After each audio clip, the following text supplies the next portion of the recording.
Alright, so we are on day 2 of my lilac tincture. For those who are just jumping in, make sure you check the previous video.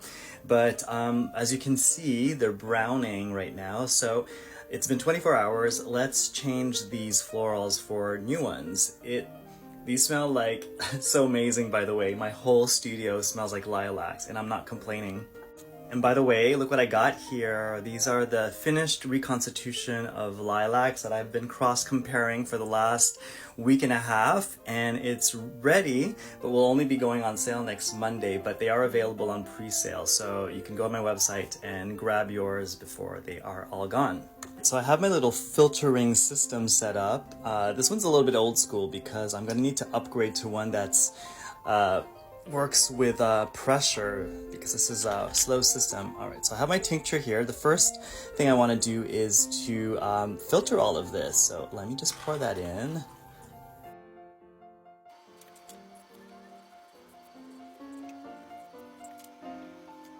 So while this is finishing to filter, I'm just going to talk about the filter that I'm actually using. So I'm actually using a lab grade paper that is specifically designed for this kind of work, but you can also use a coffee filter. It's not ideal because the coffee filters can have some filaments and some deposits that may go through, which is why I prefer using these, but it is possible.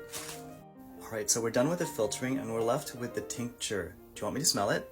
Let's do that. Right. And sort of what I suspected, it's not a bad smell. It is definitely not the smell of a fresh lilac.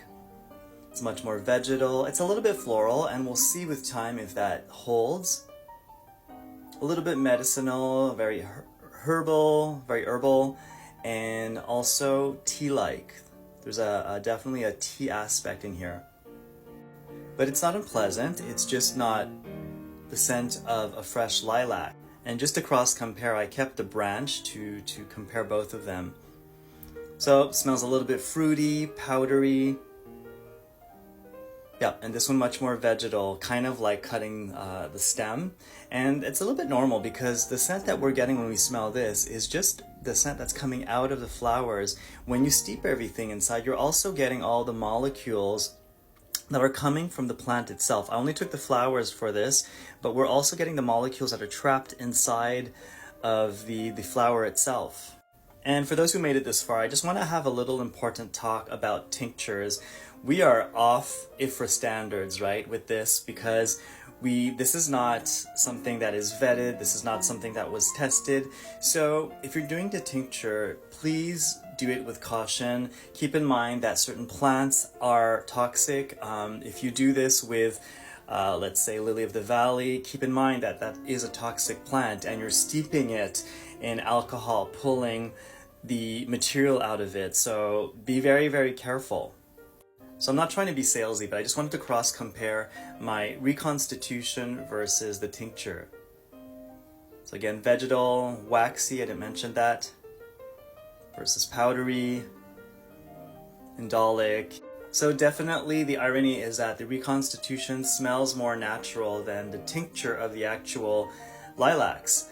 And that's what you'll often see in perfumery. If you take like a distilled the essential oil from a rose, sometimes the reconstitution actually smells more like a natural smelling rose than the actual essential oil. And a lot of people are surprised by that because on a blind smell, a lot of people will choose the reconstitution as the one that smells more natural. Alright, so the next step is to start the whole process over again.